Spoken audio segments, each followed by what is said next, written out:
जम्मू में एक जगह टेररिस्ट अटैक हुआ और ये अटैक सुबह 7 बजे शुरू हुआ था। एम्बुश में बैठे होते जहाँ आप हिल नहीं सकते, आवाज़ नहीं कर सकते। तो उस जोक के साथ जब आपको पता है कि आपकी बॉडी में है, फिर भी वो काम करना। एक नीचे शिपरेक था, जो पुराना कोई जहाज डूबा हुआ, तो हमें उस शिपरेक को एक्सप्लोर करने के लिए ले गए। मुझे 3 महीने उन्होंने टैंक के ऊपर नहीं, टैंक के नीचे रखा। सिगरेट बट से जलाया गया था, उनके कान के अंदर रॉड डाली हुई थी कि किस तरह उनको टॉर्चर किया गया था और किस तरह बॉडीज़ हमने वापस रिसीव करी हैं। तो ये एक बहुत ही, आप बोल सकते हैं कि कोई भी दुनिया की प्रोफेशनल आर्मी ऐसा काम नहीं कर सकती। देखिए, मूवीज़ में जो दिखाते हैं, आई थिंक वो 1/10 भी नहीं है जो वहाँ पर, मतलब आप कंपेयर नहीं कर सकते। आप मूवी में वो चीज़ें रिफ्लेक्ट कर ही नहीं सकते।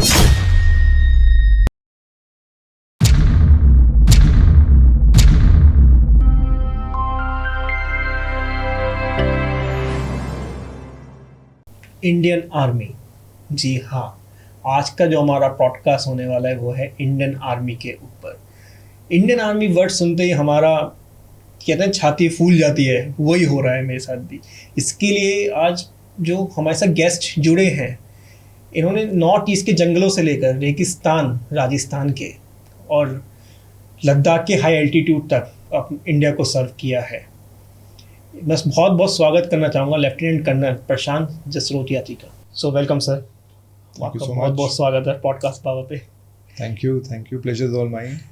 तो सर, जैसे अभी आर्मी से आप रिटायरमेंट तक तो हम बाद में जाएंगे, पहले मैं ये जानना, आप आर्मी में जुड़े कैसे? आपको क्या ख्याल आया कि मुझे आर्मी ज्वाइन करनी चाहिए? मेरे लिए वैसे अगर मैं सच बोलूँ तो ऑप्शंस बहुत कम थे, क्योंकि मेरे फादर, मेरे ग्रैंडफादर, वो दोनों ही आर्मी में थे।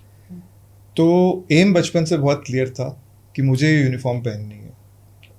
और मैंने किसी बैकअप के बारे में कभी सोचा भी नहीं कि अगर ये नहीं हुआ तो मैं क्या करूँगा। बिकॉज मुझे लगता था अगर मैं जितना बैकअप के बारे में सोचूंगा, मैं अपने एम से शायद डिविएट हो जाऊँ। तो इसलिए मुझे बहुत क्लियर था मैंने आर्मी ही ज्वाइन करनी है। And I prepared my self, उसी तरह से मैंने अपने आप को प्रिपेयर किया। कहीं ना कहीं जैसे बचपन से आप देखते आए थे अपने पेरेंट्स को कि वो आर्मी में, तो मुझे इसी लक्ष्य को छूना है। बिल्कुल, वो जो लाइफस्टाइल है, जो लाइफ है, जो एक्टिविटीज़ हैं, जैसे आप अपने आप को एक्टिव रखते हो, वो कमांड, वो लीडरशिप क्वालिटीज़ जो थी, मुझे वो बचपन से ही बहुत पसंद थी और मैं चाहता था कि मैं भी एक दिन यही करूँगा। डिसिप्लिन आपको पसंद है मतलब? बिल्कुल बिल्कुल।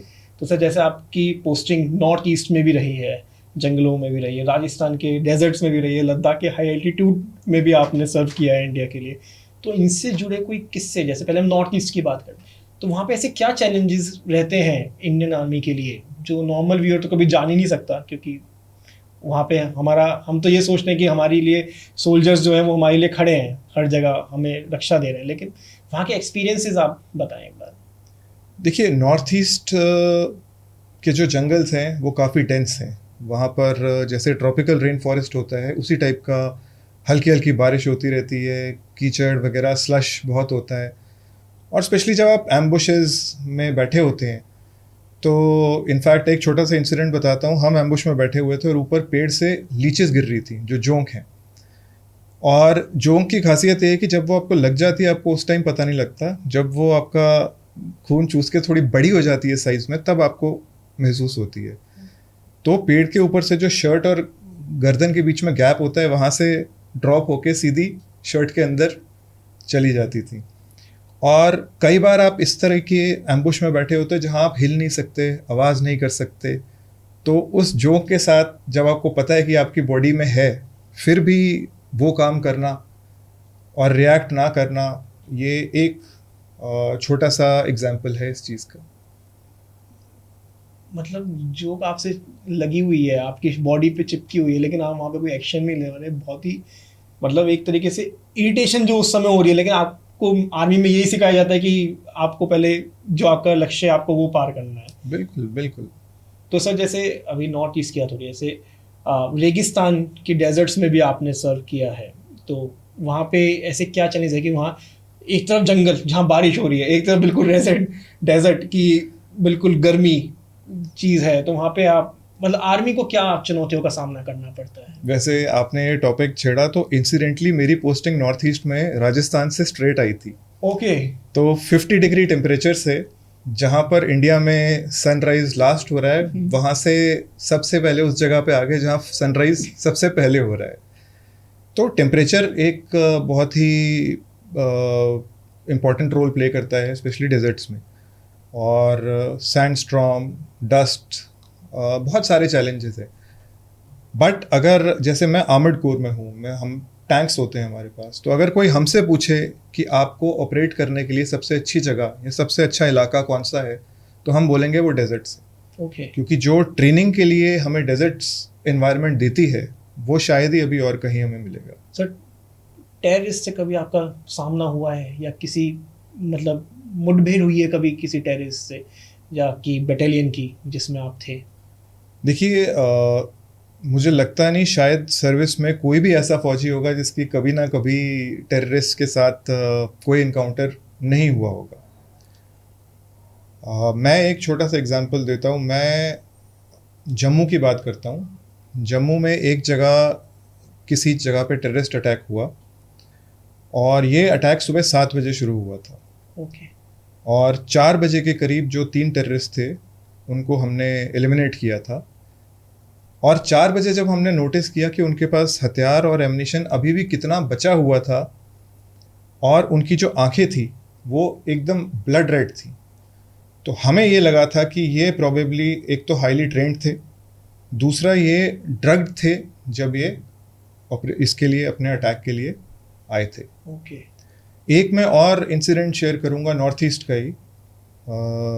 जब हमारी बटालियन जो थी उसके ऊपर भी एक बार अटैक हुआ था, बट सक्सेसफुली वो अटैक रिपल्स हुआ था।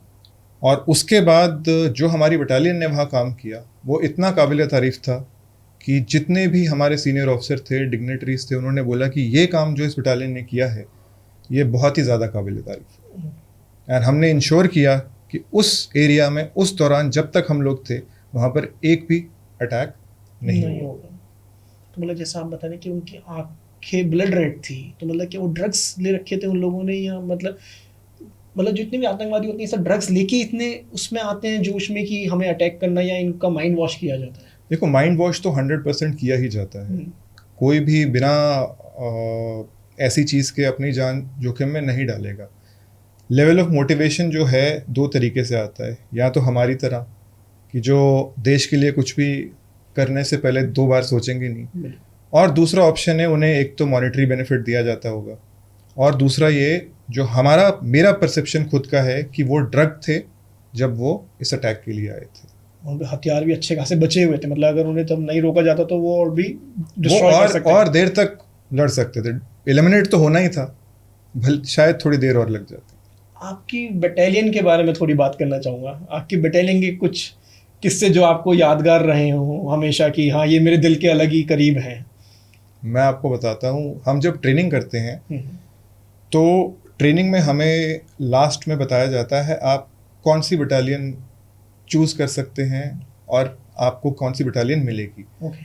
तो मेरा काफ़ी पहले से इंटरेस्ट था कैवलरी या आर्मर्ड कोर, जिसमें टैंक्स होते हैं, और मैंने अपनी तैयारी, अपनी प्रिपरेशन इसी तरह से की थी कि मैं इस आर्मर्ड कोर में ज्वाइन कर सकूं। बट जो हमारी बेसिक ट्रेनिंग होती है और जो हम रेजिमेंट जब ज्वाइन करते हैं उनमें बहुत फ़र्क होता है। तो जब एज एन ऑफिसर आप रेजिमेंट में पहुंचते हो, आपको लगता है कि अब तो आप लेफ्टिनेंट हो, अब आप ऑफिसर हो, एंड बट वहाँ जाके पता लगता है कि आपको तो कुछ भी नहीं आता, क्योंकि वहाँ जो NCOs, जो JCOs हैं, उनको इक्विपमेंट के साथ काम करके 20 साल 25 साल का एक्सपीरियंस हो गया होता है। और मैं अभी भी मजाक में अपने जो यंग ऑफिसर से उनसे बात करता हूँ कि मैं सोच के आया था कि मैं ऑफिसर हूँ और आते ही सबसे पहले मैं टैंक पे चढ़ूँगा। मुझे 3 महीने उन्होंने टैंक के ऊपर नहीं, टैंक के नीचे रखा, ताकि मुझे एक एक चीज़ पता लग जाए टैंक में क्या है क्या नहीं है। मतलब आपकी ट्रेनिंग वहाँ भी ख़त्म नहीं हुई थी, उसके बाद भी ट्रेनिंग चलती रहती है एक सोल्जर की? ट्रेनिंग सोल्जर की कंटिन्यूसली चलती रहती है, कभी ख़त्म नहीं होती। जब आप टैंक में गए तो आपका एक्सपीरियंस कैसा था? मतलब फर्स्ट टाइम जब आप टैंक में गए, पावर का जो एहसास एक बार आपको टैंक में बैठ के होता है, आई डोंट थिंक ऐसी कोई भी और चीज़ है जो वो फीलिंग दे सकती है। टैंक्स की बात करें तो रेगिस्तान से बेटर कोई जगह नहीं है उन्हें करने। हाई एल्टीट्यूड में भी आपने, लद्दाख में भी आपकी पोस्टिंग रही है, तो वहाँ पे किन खतरों से बचना पड़ता है आर्मी को कि इतने ठंड में अपने आप को सेफ कैसे रखें? देखिए, हाई ऑल्टीट्यूड की कुछ प्रॉब्लम्स ऐसी हैं जो पिक्यूलियर हैं उस एरिया को। लैक ऑफ ऑक्सीजन, देन ठंड तो है ही, देन आपका हीमोग्लोबिन जो है वो बहुत हाई होना शुरू हो जाता कितनी है। डिग्री होता होगा वहाँ पे टेम्परेचर जिसमें आप अगर लोग पीक विंटर्स में जाएं तो हाँ। -20 टू -30 डिग्रीज तक टेम्परेचर वहाँ चले जाता है। Okay. But apart from weather के लिए तो आप फिर भी प्रिपेयर हो सकते हो, बट लैक ऑफ ऑक्सीजन, आपके प्रेशर्स जो आपकी बॉडी पे एक्ट करते हैं, वो सारे जो हैं काफ़ी हद तक आदमी की हेल्थ पे असर करते हैं। इनफैक्ट एक मेरे से आप पहले पूछ रहे थे फिटनेस में मेरा ध्यान कैसे आया, जी। तो ये जो चेंज है ये लद्दाख में ही हुआ था। ओके। एक मेरे बहुत ही क्लोज सीनियर थे जो देखने में बिल्कुल फिट थे, उनके पैरामीटर्स भी लगभग सभी फिट थे, डिस्पाइट दैट उन्हें हार्ट अटैक आया और गॉड ब्लेस हिज सोल, उनकी डेथ हुई। ये वो टाइम था जब मैंने फिटनेस के बारे में सोचना शुरू किया कि क्यों ऐसा हुआ जब आदमी देखने में बिल्कुल फिट लगता है लेकिन अंदर से मेटाबॉलिक हेल्थ उसकी नहीं ठीक नहीं है। मतलब एकदम हार्ट अटैक आके एकदम, बिल्कुल बहुत बड़ी बात। मतलब कि आर्मी ऑफिसर मतलब इतना, मतलब जितने प्रिपेयर रहते हैं, पीटी करते हैं, हर चीज़ में एक्सरसाइज उनके शामिल होती है, जब उनके साथ हो सकता है तो मतलब नॉर्मल जो हम लोग तो इतना जंक फूड खा रहे हैं आज के टाइम में, हर चीज़ कर रहे हैं। तो आजकल की रूटीन में अगर हमें आर्मी जैसी फिटनेस लानी है तो हम कैसे ला सकते हैं, या आर्मी जैसी चुस्ती लानी है अपने अंदर, तो क्या कर सकते हैं हम लोग? देखिए, एक तो फिटनेस का जो कॉन्सेप्ट है जो जेन ज़ी का, वो थोड़ा सा अलग है। आजकल एस्थेटिक्स को फिटनेस माना जाता है, जो देखने में जिसकी मसल स्ट्रक्चर बॉडी है उसको ज़्यादा फिट माना जाता है। बट आई थिंक जो आर्मी की फिटनेस है वो है फंक्शनल फिटनेस, कि आपको जो भी टास्क दिया गया है आप उस टास्क को कंप्लीट करने में सक्षम हैं। इसके लिए चाहे वो भागना हो, चाहे रस्सी चढ़नी हो, चाहे वेट उठाना हो, आपको हर चीज़ जो है उसमें खरा उतरना पड़ता है। एक्सरसाइज के 4 बेसिक कंपोनेंट्स होते हैं: स्ट्रेंथ, एंड्योरेंस, फ्लेक्सिबिलिटी और बैलेंस। जो आर्मी की ट्रेनिंग है वो इन चारों पैरामीटर्स को लेके चलती है। वेराज अगर मैं खुद, जब मैं जिम जाता हूँ, मैं लोगों को देखता हूँ तो प्राइमरीली कुछ लोग सिर्फ स्ट्रेंथ पे फोकस कर रहे हैं और कुछ लोग सिर्फ ट्रेडमिल पे भाग के कार्डियो पे फोकस कर रहे हैं। बट कंप्लीट जो आर्मी जैसी फिटनेस है अगर आपको चाहिए तो ये चारों कंपोनेंट आपको एड्रेस करने ही पड़ेंगे। आपका खुद का भी जिम है पठानकोट में, आप बता रहे थे, मेरे से ही बात हो रही थी, तो वहाँ पे आपने ये 4 चीज़ें कंपलसरी कर ही रखी हैं आई गेस, कि आपको ये चीज़ तो अपने लाइफस्टाइल में लानी ही पड़ेंगी। बिल्कुल। मैंने रिटायरमेंट लिया, मैं चाहता था तब मेरे पास तब तक एक जिम अपना होना चाहिए, और जब खोलना ही था तो मैंने वहाँ का सबसे बड़ा जिम, वो 7,000 स्क्वायर फीट का जिम है विद ऑलमोस्ट 50 इक्विपमेंट। तो ये मेरा एक इंटेंडेड प्लान था कि जब मैं रिटायर हूँ मेरे पास एक जिम होना चाहिए। बट यस, जो मैंने आपको बताया और जैसे आर्मी की ट्रेनिंग और क्रॉसफिट्स वगैरह लेटेस्ट चीज़ें हैं वो सब मैंने अपने जिम में इनकॉर्पोरेट कर रखी हैं। अभी ऑफ कैमरा हमारी बात भी हो रही थी, आप यूएन फोर्स या लेबनान में आपने भी सर्व किया है, वहाँ पे आप कैसे जुड़े? मतलब एक देखिए, इंडियन आर्मी कई कंट्रीज़ में यूएन के साथ, यूएन के पार्ट बन के अपने मिशंस को एग्जीक्यूट कर रही है। उनमें से एक लेबनान है, और मैं लकी था, मेरी परफॉर्मेंस ठीक थी, जिस वजह से मुझे, इनफैक्ट हमारी पूरी बटालियन को मौका मिला यूएन जाने का। तो वहाँ के चैलेंजेस थोड़े अलग हैं।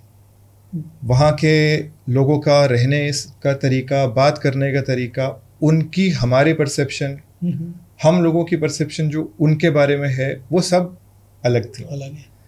और हम मजाक में ऐसे ही कहते हैं कि लेबनान देखने में तो बहुत पीसफुल लगता है, लेकिन पता, एक सेकंड में वहाँ क्या से क्या हो जाए किसी को कुछ पता नहीं लगता। क्योंकि आप देखिए जियो पॉलिटिक्स जिस तरह चल रहे हैं, इसराइल गाज़ा में अभी जो हो रहा है, वो पूरा एरिया ही काफ़ी वॉलेटाइल है। तो वहाँ का कोई एक्सपीरियंस जो आपको मतलब जो आप शेयर करना चाहिए कि वहाँ पे ये हुआ था, मेन आपकी बटालियन ने उसको फिर सही किया या उसका सामना किया उस चीज़ मैं का? आपको एक बहुत अच्छा इंसिडेंट बताऊंगा। जी। वहाँ पर बहुत सारी कंट्रीज़ के कंटिजेंट होते हैं, लेकिन सबसे ज़्यादा इज्जत जो वहाँ कोई कमाता है वो इंडियन कंटिजेंट है। ओह। हम जिस तरह लोगों से बात करते हैं, जिस तरह लोगों के साथ घुल मिल जाते हैं, फॉरेन आर्मीज़ के जो मेरा एक्सपीरियंस है वो इतनी अच्छी तरह घुल मिल नहीं सकते। यहाँ तक कि लेबनान में तो कई बार हमारी गाड़ियों को रोक के उन्होंने ये पूछा है कि सर शाहरुख खान की पिक्चर कौन सी आ रही है, अमिताभ बच्चन की पिक्चर कौन सी आ रही है। तो इंडिया के जो इंडियन आर्मी, इंडिया के जो रिलेशन ओवरऑल है वो बहुत ही अच्छे हैं, बहुत ही अच्छे हैं। तो वो लोग मतलब आपके बारे में जानना चाहते हैं कि यहाँ पे क्या चल रहा है, उनसे जुड़े रहना चाहते हैं। बिल्कुल बिल्कुल। आप देखिए जैसे हम कहीं भी अगर गाड़ियों में गए हैं, कहीं भी हम रुकते हैं, अगर हमने कुछ चाय जूस कुछ भी अपने अपने लिए रखा है तो हम इंश्योर करते हैं कि हमारे साथ और भी अगर कोई गांव वाला है या कोई भी जो हमसे बात कर रहा है, हम उसे भी पानी पिलाएं, उसे भी। ये छोटी छोटी चीज़ें हैं जो लोगों को लगता है कि यार ये तो अपने जैसे ही लोग हैं, ये बहुत अलग नहीं है। तो इंडियन आर्मी इस मामले में आई थिंक हमारा जो उसूल है हमारे, वो बहुत पक्के हैं। तो जैसे अभी हम थोड़ा सा बात कर रहे थे लद्दाख के बारे में कि आप, तो वहाँ पे ऐसे सोल्जर्स खाना वगैरह कैसे खाते हैं? मतलब नॉर्मल जैसे -25 डिग्री टेम्परेचर, 30 डिग्री, तो खाना मतलब कैसे बनाते हैं? क्योंकि खुद ही कुक करना पड़ता है गैस। और कैसा होता है वहाँ, मतलब टेस्ट क्या होता है? टेस्ट आता भी है या नहीं आता एक आर्मी ऑफिसर को वहाँ पे खाना खाने का, या बस अपनी ड्यूटी के लिए आप वहाँ पे हैं और बस खा रहे हैं? देखिए लद्दाख में भी कई जगह ऐसी हैं जहाँ पर फिर भी लाइफ थोड़ी कंफर्टेबल है, बट कुछ ऐसे एरियाज हैं जैसे ग्लेशियर हो गया जहाँ पर अगर मौसम ख़राब है तो उनको खाना पहुँचाना, उनकी मेंटेनेंस करना रेगुलरली पॉसिबल नहीं है। ओके। तो जो वो खाना खा रहे हैं वो टिन्ड फूड है, कितना टाइम पुराना है, उसको कुक करना बहुत बड़े चैलेंजेस है, पानी पीना बहुत बड़ा चैलेंज है। देन नेचर की प्रॉब्लम, स्नो में फ्रॉस्ट बाइट हो रहे हैं, चिलब्लेन हो रहे हैं लोगों को। तो खाना तो आई थिंक बहुत ही लोअर लेवल पे जो प्रॉब्लम्स हैं उसमें है, उससे ज़्यादा कितनी प्रॉब्लम्स हैं वो मैटर ज़्यादा करती हैं। तो वहाँ पे आपकी बटालियन में मतलब किन किन चीज़ों का सामना करना पड़ता है? मतलब इतनी ठंड में कि आप नॉर्मल ड्यूटी कर रहे हैं अपनी, लेकिन फिर भी आपकी बॉडी तो है ही ना कि आप कितना ही कवर कर लें, लेकिन ठंड तो लगेगी ना। तो उस चीज़ से कैसे बचती है इंडियन आर्मी में? नहीं, हमारे पास जो इक्विपमेंट वगैरह है वो काफ़ी हद तक हमें इन सब चीज़ों से बचाता है। ओके। लेकिन उसके बाद अपनी पर्सनल देखभाल करना भी बहुत ज़रूरी होता है। अगर वहाँ पर चूक हुई तो अच्छे से अच्छा इक्विपमेंट भी आपको बचा नहीं सकता। वहीं से आपके अंदर फिटनेस को लेके रुचि आई कि इसकी तरफ आपका ध्यान आया? फिटनेस के तरफ तभी आई जब मैंने जो आपसे हाँ, इंसिडेंट correct। बयान किया था, उसके बाद ही मेरा जो इंटरेस्ट है स्पेशली मेटाबॉलिक हेल्थ में, कि देखने में तो हर कोई फिट लग रहा है लेकिन अंदर से वो फिट है या नहीं। तो इसे पता कैसे करा जा सकता है? जैसे अगर हम किसी से बात कर रहे हैं तो कैसे पता कर सकते हैं कि वो हेल्दी है या नहीं है वो पर्सन? देखिए सबसे पहले तो हमारी जो ब्लड पैरामीटर्स हैं, ब्लड रिपोर्ट्स हैं, हम इसमें बहुत बड़ी गलती करते हैं। हम ब्लड टेस्ट कराना पैसे खर्चना समझते हैं। करेक्ट, इंडियन मेंटेलिटी है। Indian and after 30 years and specially after 40 years तो हर 3 महीने या हर 6 महीने में आपको ब्लड टेस्ट कराने चाहिए। लोगों का जो HbA1c है, जो शुगर लेवल है, वो 10 के पास है और वो अपने आप को डायबिटिक नहीं मानते क्योंकि उन्हें पता ही नहीं है कि वो डायबिटिक हैं। ब्लड प्रेशर हाई होता है तो लोग सोचते हैं हाँ काम है, प्रेशर है, इसलिए मेरा ब्लड प्रेशर हाई हो गया। जितना आप इन सब चीज़ों को निगलेक्ट करते हैं उतनी ही ये चीज़ें और बढ़ती हैं। तो सर जैसे अभी हम बात कर रहे हैं मतलब इंसान सही है या नहीं, तो अगर एक तरफ कहा जाता है ट्रैवल करने से भी आपका बहुत सारी चीज़ें ठीक रहती हैं, तो आप कितना मानते हैं चलो travel is a good thing? क्योंकि आप तो एक ट्रैवलर हैं ही, कि आपको कैसा लगा इतनी बड़ी बड़ी कंट्रीज़ में जाके? आपने 33 कंट्रीज़ प्लस आपने ट्रैवल किया है, तो वहाँ के एक्सपीरियंसेस क्या रहे हैं आपके? अगर मेरे से आप एक लाइन में पूछोगे कि दुनिया में सबसे बड़ी लर्निंग क्या है, तो मैं वो बोलूँगा ट्रैवलिंग। जो ट्रैवलिंग आपको सिखाती है, आप कुछ भी कर लो, कुछ भी खरीद लो, कहीं भी पैसा स्पेंड कर लो, आप वो चीज़ नहीं सीख पाओगे जो आप ट्रैवलिंग में सीखते हैं। पेशेंस, किसी भी सिचुएशन को कैसे हैंडल करना, लोगों से कैसे मिलना। जब आपको लोगों की लैंग्वेज नहीं पता और उनको आपकी नहीं पता, फिर भी उनके साथ इंटरेक्ट करना, हंसना, खेलना, उनमें घुल मिल जाना, ये सारी चीज़ें जो हैं, आई थिंक ये ट्रैवलिंग सिखाती है। आप और कोई भी इन्वेस्टमेंट ले लीजिए, आपने आईफोन ख़रीदा, आपने मैकबुक ख़रीदी, हर चीज़ की वैल्यू कम होती जाएगी। और आज अगर आपने ट्रैवलिंग पे कुछ पैसा खर्च किया है, 10 साल बाद अगर मैं आपसे पूछूं आपको उस ट्रिप के बारे में क्या याद है, आपको कितने पैसे खर्च किए आपने कभी याद नहीं होगा, लेकिन एक एक मेमोरी जो आपने उस ट्रिप में बनाई है आपको हमेशा याद रहेगी। और ट्रैवलिंग का एक और एडवांटेज है जो मुझे लगता है, ट्रैवलिंग आपको सिखाती बहुत कुछ है, वाइज बनाती है आपको। एंड मेरा पर्सनल जो एक ट्रिप था 2019 में मैंने किया, जो मैंने रोम से शुरू किया और पूरे यूरोप का चक्कर मार के वापस अपना बुडापेस्ट में अपनी जर्नी ख़त्म करी। तो वहाँ पर मैंने कुछ प्लान नहीं किया था, मैं गया था बिना प्लानिंग के। मैं चाहता था देखना कि अगर मैं कुछ ना प्लान करूं और मैं एक्सप्लोर करने की कोशिश करूं तो कैसा एक्सपीरियंस रहेगा ये। बट आई थिंक जितने भी ट्रैवल मैंने किए हैं उनमें से सबसे अच्छे एक्सपीरियंस में से वो एक है। आप किसी से मिले, आपने उससे पूछा आप कहाँ से आए हो, उसने बोला मैं यहाँ से, बोला आप कहाँ जा रहे हो, तो वो बताएगा मैं इधर से आया हूँ, ये जगह बहुत अच्छी है, आप ऐसे जा सकते हो, आप वहाँ टिकट बुक कराओ, उस जगह चले जाओ। क्योंकि जो एजेंट्स या कंपनीज प्लान बना के देती हैं वो बहुत ही फिक्स्ड एरियाज होते हैं जहाँ जनरली टूरिस्ट जाते हैं। बट आई थिंक ट्रैवलिंग का असली मज़ा अनएक्सप्लोर्ड डेस्टिनेशंस को एक्सप्लोर करने, जो किसी ने ना देखी, जो किसी ने या जो बहुत कम लोगों ने। तो वहाँ पे आपकी सबसे पसंद जगह कौन सी थी जहाँ पे आपको मतलब लगा कि हाँ यहाँ मुझे पीस मिल रहा है? मैं ये भी एक जगह जो है वो भी बाय चांस हुई। हम बर्लिन से जा रहे थे बुडापेस्ट की तरफ, तो मुझे लगा ये जो डिस्टेंस है बहुत ज़्यादा हो रहा है, तो हमें वियना वगैरह में कहीं ब्रेक लेना चाहिए। तो मैंने मैप पे ऐसे ही देखा, एक जगह आ रही थी साल्जबर्ग, ऑस्ट्रिया में। तो मैंने साल्जबर्ग पे टिक ऐसे ही लगा दिया, मैंने कहा चलो यहीं रुक जाएंगे, रात को टाइम यहीं निकाल लेंगे रात को। बट वो जो जगह थी, जब मैं वहाँ पहुँचा मुझे लगा एटलीस्ट 1 महीना पूरा इस जगह को एक्सप्लोर करने के लिए चाहिए। साल्जबर्ग अगेन ऐसी जगह जो बहुत कम लोग जानते थे उस टाइम, बहुत कम एक्सप्लोर्ड थी, लेकिन one of the most beautiful destinations in Europe. क्या है मतलब वहाँ पे मेन जो आपको इतना भा गया कि आप मतलब कह रहे 1 महीना लगेगा उसे एक्सप्लोर करने के? एक तो नेचर, साफ सुथरा बहता हुआ पानी, आपको पहाड़ सामने दिख रहे हैं जिसमें नीचे ग्रीनरी है, ऊपर बर्फ पड़ी है आपको नज़र आ रही है, लेकिन ना मौसम ऐसा कि आपको ठंड लग रही है और ना ऐसा कि आपको गर्मी लग रही है। आप एक टी शर्ट में पूरा दिन सुबह से लेकर शाम तक घूम सकते हैं। जैसे आपको स्कूबा डाइविंग का भी बहुत शौक है, तो ये स्कूबा डाइविंग का एकदम से आपकी हॉबी थी या आपको एक बार आपने ट्राई किया फिर आपको इसमें दिलचस्पी आई?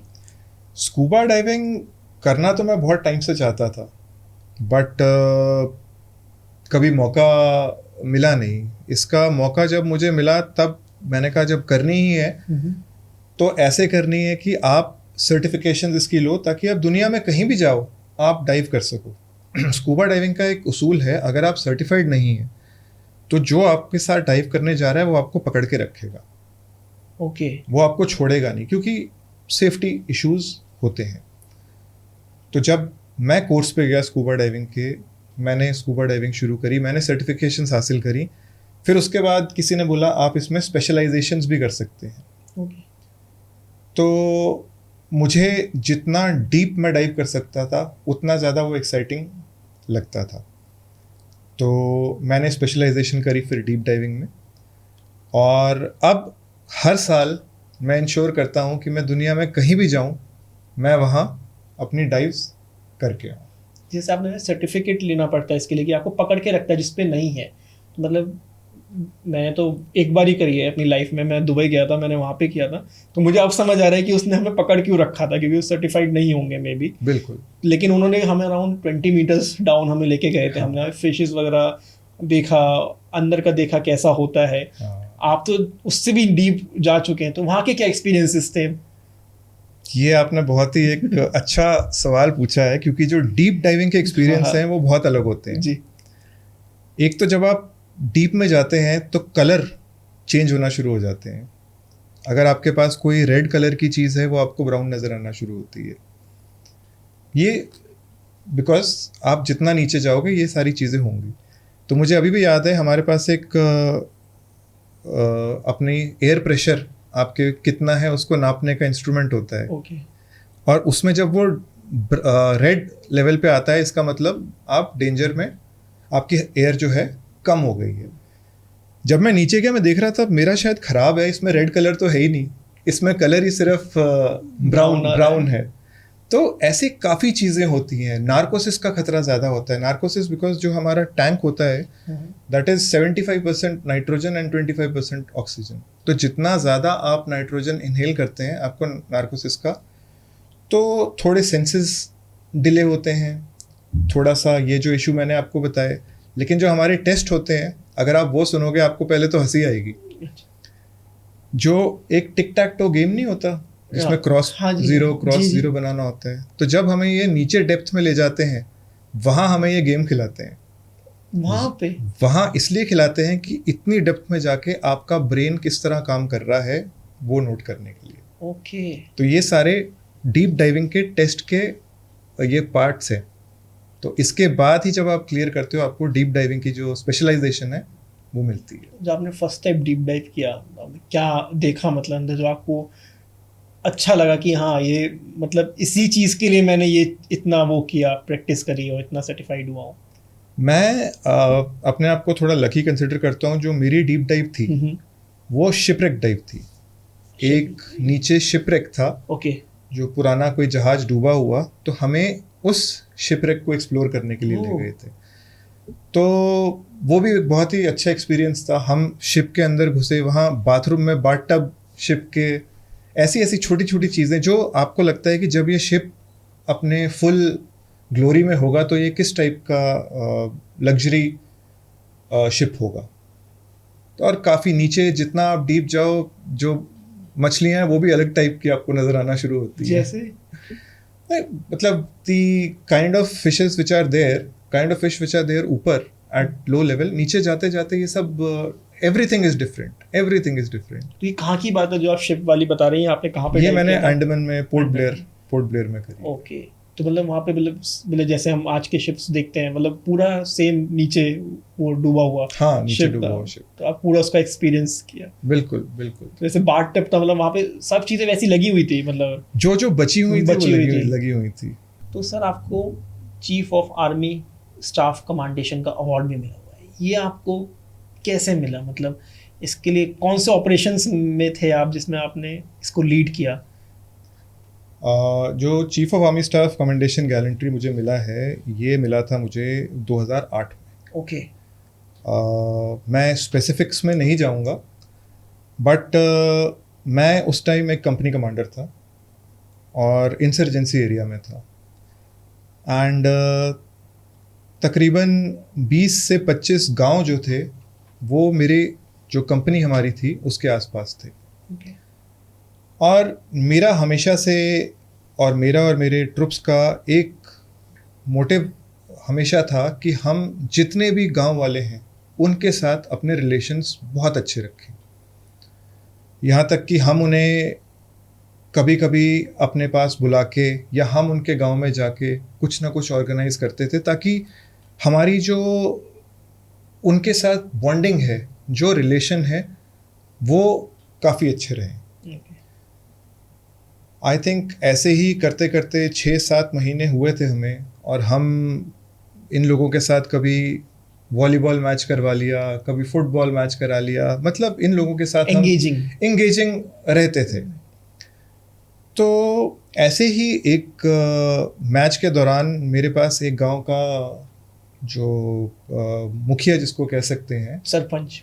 हाँ, वो आया और उसने मुझे बताया कि ऐसे ऐसे कुछ लोग आते हैं जो आपकी कंपनी की तरफ और वहाँ की रेकी करते हैं, और ये बंदे जो हैं ये हमारी जान पहचान के नहीं हैं, ओके। ये कहीं और के हैं। तो जब आपको ऐसी कोई इन्फॉर्मेशन मिलती है तो आप उस पर एक्ट करते हैं। और जब हमने इस चीज़ के बारे में और पहचानना शुरू किया तब हमें पता लगा कि ये किसी ना किसी ग्रुप के जो हैं साथ एफिलिएटेड हैं, और ये हमारी पोस्ट पे जो हमारी कंपनी है उस पर कुछ करना चाहते हैं। ओके। तो हमने इनका पैटर्न फॉलो करना शुरू तो किया। टेररिस्ट है मतलब बेसिकली वो। हाँ बिल्कुल, हमने इनका पैटर्न फॉलो करना शुरू किया। ये कहाँ आते हैं, कैसे जाते हैं, क्या करते हैं। और एक बार हमने जो इनकी मूवमेंट को मद्देनज़र रखते हुए इनका जो टाइम है, किस टाइम ये ऑपरेट करते हैं, करते हुए हमने एक एम्बुश साइट किया। और as luck would have it कि जो हमने प्लानिंग करी थी ये लोग बिल्कुल उसी प्लानिंग के हिसाब से हमारे जो एम्बुश वाला एरिया था उसमें आए। एंड मारने से पहले आई थिंक हम लोगों का फर्स्ट जो एम होता है कि हम एप्रीहेंड कर सकें इनको। और मैं अपने आप को खुशकिस्मत समझता हूँ कि हमने ये जो टेररिस्ट थे इनको एप्रीहेंड किया। और ये काफ़ी बड़ी बात थी क्योंकि आई थिंक किसी सबसे इम्पोर्टेंट चीज़ जो हमारे लिए है कि हमारे जितने जवान हैं, हमारे जितने लोग हैं, उन्हें कुछ ना हो। वो जितने लोग आप लेके गए हो उनको सही सलामत वापस लेके आओ। आई थिंक इससे बड़ी अचीवमेंट किसी कमांडर के लिए और नहीं हो सकती। तो इसी के लिए आपको अवार्ड मिला था। हाँ जी। मतलब तो मतलब अगर वो गांव वाले सरपंच जो थे अगर वो नहीं बताते तो मतलब कुछ भी बड़ा हो सकता था अगर, या उनकी नॉलेज में भी नहीं होती है चीज़। देखिए, पता तो लग ही जाता, शायद लेट पता चलता या किसी और तरीके से पता चलता। बट मैं जो बताना चाहता हूँ कि सिंस जो इंडियन आर्मी है, हमारे रिलेशंस और हमारा इथोस इतने अच्छे हैं कि गांव वालों को हम पे भरोसा था कि ये जो करेंगे बिल्कुल सही करेंगे। करेक्ट। क्योंकि आर्मी हर जगह जहाँ भी जाता है पहले अपने अपने आप को मेल झोल बढ़ाता है कि से भी तभी वो काम कर सकता है उस एरिया में भी। मतलब काम तो कर रहा है लेकिन अगर उनका सपोर्ट भी रहेगा तो उन्हें भी दिक्कत नहीं होगी, आर्मी को भी दिक्कत नहीं होगी। इंडियन आर्मी की जो वैल्यू सिस्टम है, जो इथोस हैं, बहुत हाई स्टैंडर्ड के, बहुत ही हाई स्टैंडर्ड। और हम लोग अपने स्टैंडर्ड्स में बिल्कुल भी ढिलाई और कॉम्प्रोमाइज नहीं करते। ऐसे करना भी नहीं चाहिए सर। आर्मी को तो हमेशा सैल्यूट है सर इस चीज़ के लिए। कोई ऐसा किस्सा जो आप बताना चाहें कि मतलब इतने हमारे पड़ोसी देश ही बहुत सारे हैं कि जहाँ पे हमारा कोई मिलिट्री मैन फंस जाता है या आर्मी ऑफिसर फंस जाता है तो उनके साथ उनको छुड़ाया कैसे जाता है या वहाँ से उनको लाया कैसे जाता है या उनकी वहाँ पे क्या कंडीशन रहती है? देखिए, अभी अगर लेटेस्ट जो हुआ है उसकी बात करें तो जो अभिनंदन वाला इंसिडेंट हुआ था जिसमें हमारा बालाकोट के बाद जो एक पायलट इजेक्ट किया था और पाकिस्तान में उन्होंने लैंड किया, तो आई थिंक उनको तो विद इन 48 आवर्स ही वापस कर दिया गया था। तो आई थिंक आजकल सिचुएशनल अवेयरनेस इतनी हो गई है, लोगों को पता है एक दूसरी चीज़ का। तो आई थिंक जो लेटेस्ट एग्जांपल हम देख सकें उससे तो पता लगता है कि ट्रांसपेरेंसी बहुत ज़्यादा हो गई है। पहले की तरह नहीं रहा जैसे पहले सुनने में आता था। बिल्कुल।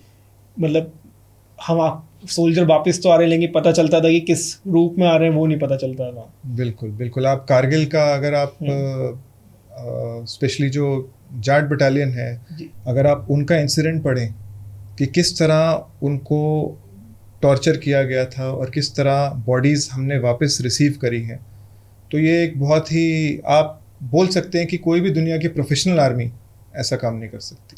थोड़ा बताएंगे आप इसके बारे में, क्या था उनके आर्टिकल में? जब ये बॉडीज़ वापस रिसीव हुई थी तो ये इतनी बुरी कंडीशन में थी, अगर आप उस आर्टिकल में देखें तो उसमें बताया था कि सिगरेट बट से जलाया गया था, उनके कान के अंदर रॉड डाली हुई थी, और बहुत ज़्यादा टॉर्चर के बाद ये बॉडीज़ हमें वापस मिली थी। तो जब ये हम लोग भी आपस में डिस्कस करते हैं, हम एक ही चीज़ बोलते हैं कि एज अ सोल्जर आप इस हद तक गिर नहीं सकते कि आप कोई ऐसी हरकत करो, और दुनिया की कोई भी प्रोफेशनल आर्मी ये काम नहीं करेगी, और अगर कर रही है तो I will say they are not professional. मतलब मैं तो सुन के ये वो हो रहा है कि मतलब रॉड कान में डाल रखी थी, और मतलब बहुत, मतलब कैसे सोल्जर्स हैं, मतलब सोल्जर्स तो है ही नहीं ना, फिर वो जानवर ही हैं एक तरीके से। बिल्कुल। कि वो भाई आप अपने देश की रक्षा कर रहे हो, हम अपने देश की रक्षा कर रहे हैं, लेकिन आपके अंदर ह्यूमैनिटी तो होनी चाहिए ना। बिल्कुल। जैसे लक्ष्य मूवी मैंने देखी है, मेरी फेवरेट मूवी है। उसमें जैसे दिखाया गया है कि मिलिट्री लाइफ कैसी होती है, ट्रेनिंग कैसे होती है। तो उसमें एक पॉइंट पे एक चंक आता है कि ऋतिक रोशन जब ज्वाइन करते हैं वहाँ पे, वो मस्ती में ऊपर जाते हैं और गिर जाते हैं, फिर उनको पनिशमेंट दी जाती है कि अपने नीज पे ही रहो, आप वापस नहीं आओ, मतलब आप राउंड्स लगाते रहो। तो क्या ये सच में होता है? देखिए, मूवीज़ में जो दिखाते हैं, आई थिंक वो 1/10 भी नहीं है जो वहाँ पर, मतलब आप कंपेयर नहीं कर सकते, आप मूवी में वो चीज़ें रिफ्लेक्ट कर ही नहीं सकते जिस लेवल की हमारी ट्रेनिंग है। ओके। और आई थिंक शायद ही कोई मूवी ऐसी है जो कंप्लीट ट्रेनिंग को जस्टिस कर पाए, क्योंकि आई थिंक फिज़िकली से ज़्यादा ट्रेनिंग जो है वो हमें मेंटली टफ बनाती है, और मेंटल टफनेस के लिए आपको कोई मूवी दिखा नहीं सकती कि किस लेवल का हमारा जो है हमें ट्रेन किया जाता है। और इंसिडेंटली जिस मूवी की आप बात कर रहे हैं, ये तभी शूट हुई है जब हम लोग अपने फाइनल टर्म में थे।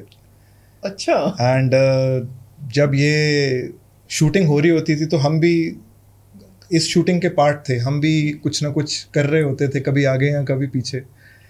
और तब हमें देख के लगता था कि ये जो टेस्ट है ये तो हम बहुत अच्छे तरीके से और तेज़ी से कर सकते हैं या और अच्छी तरह दिखा सकते हैं, बट देन अगेन हम असली जो ट्रेनिंग कर रहे थे उसके लिए और कोई अपनी फिल्म के लिए शूट कर रहा था उसके लिए, तो थोड़ा डिफरेंस तो होता ही है। तो मतलब जैसे वहाँ पे जो अरेंजमेंट्स होते थे, जैसे फिल्म शूटिंग के लिए तो अलग इक्विपमेंट्स, अलग मतलब बहुत सारी बड़ी बड़ी चीज़ें होती हैं कि फिल्म स्टार आ रहा है, वैनिटी वैन्स हैं, सब कुछ है। तो आर्मी का भी सेम ट्रीटमेंट दिया जाता था उस टाइम पे, या सिर्फ स्टार्स को ये ट्रीटमेंट मिलता है? नहीं, हम तो स्टार्स को भी ये ट्रीटमेंट नहीं देने देते थे। हम बोलते थे जब ट्रेनिंग करनी है तो पूरी ट्रेनिंग करनी है। बट येस, ऑफ कोर्स उनकी जो टीम आती थी वो अलग होती थी। And but I must compliment जो ऋतिक ने किया है उस मूवी में, he also trained along with us for some time. उन्होंने जो ऑब्स्टिकल वगैरह करने के उन्होंने किए हैं वो उन्होंने खुद भी किए हैं। सो ऋतिक खुद भी hats off to him. Thank you sir, आप पॉडकास्ट बाबा पे आए। Thank you so much. इतना अच्छा आर्मी को रिप्रेजेंट किया है और इतने अच्छे तरह से बताया कि आपकी लाइफ में क्या क्या रूटीन होना चाहिए, और खासकर फिटनेस को लेकर। So thank you sir. Thank you, pleasure is all mine. Thank you so much. तो दोस्तों, जैसा आपने सुना, सर ने इतनी अच्छी तरह से बताया कि जो फिल्मों में दिखाया जाता है उससे 10% है, वो भी हमारे लिए हीरो हैं, लेकिन मेन हीरो हमारे लिए आर्मी है। जो 10% है उससे भी 100,000 टाइम्स वो कड़ी परिश्रम करते हैं और इंडिया को सेफ रखते हैं। सो इंडियन आर्मी को सल्यूट है, जय हिंद। और वीडियो को लाइक, शेयर, सब्सक्राइब करना ना भूलें। Thank you.